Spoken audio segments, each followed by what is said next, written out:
ఇప్పుడు సింతా గెలిస్తే ఏం చేస్తుంది? 3 సార్లు గెలిచింది వాళ్ళ భర్త. ఏం చేసింది చెప్పండి? ఏం అభివృద్ధి చేసింది? కొత్త వారికి అవకాశం ఇవ్వాలి, ఒకటి కుటుంబానికి అవకాశం ఇవ్వకూడదు. అందులో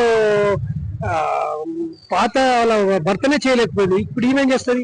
మోరెవరు అధికారం లేదు. అధికారంలో పార్టీకి వేస్తే ఏమంటే అభివృద్ధి తోడవుతుంది. ఇప్పుడు అధికారం లేని పార్టీకే చేస్తే అధికారంతో కొట్లాడాలా, ఫండ్స్ తీసుకురావాలా, వీళ్ళకి ఇవ్వాలా, వీళ్ళ డెవలప్మెంట్ చేయాలి. సాధ్యమైతే మీరే చెప్పండి. పబ్లిక్ పబ్లిక్ పబ్లిక్ పబ్లిక్ అర్థం చేసుకుంటుంది. ఎక్కడే కానీ అధికార పార్టీకి ఉప ఎన్నికల్లో అధికార పార్టీకి వేస్తారు, ఎందుకంటే వాళ్ళకి అభివృద్ధి ముఖ్యం.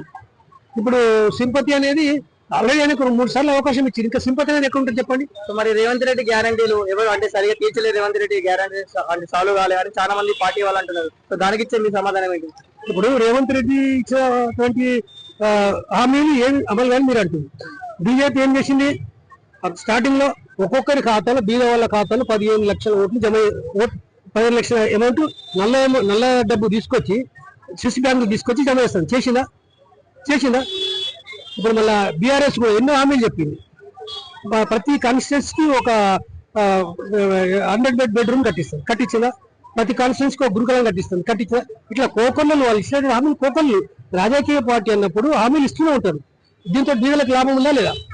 భోజనానికి సరిపోని రేషన్ ఇస్తున్నాడు, కొత్త రేషన్ కార్డులు ఇస్తున్నాడు, తర్వాత ఈ సంక్షేమ పథకాలు ఫ్రీ బస్ ఇస్తున్నాడు, వేరే సంక్షేమ పథకాలు కొనసాగిస్తున్నాడు. పాత సంక్షేమ కొనసాగిస్తూ అదనంగా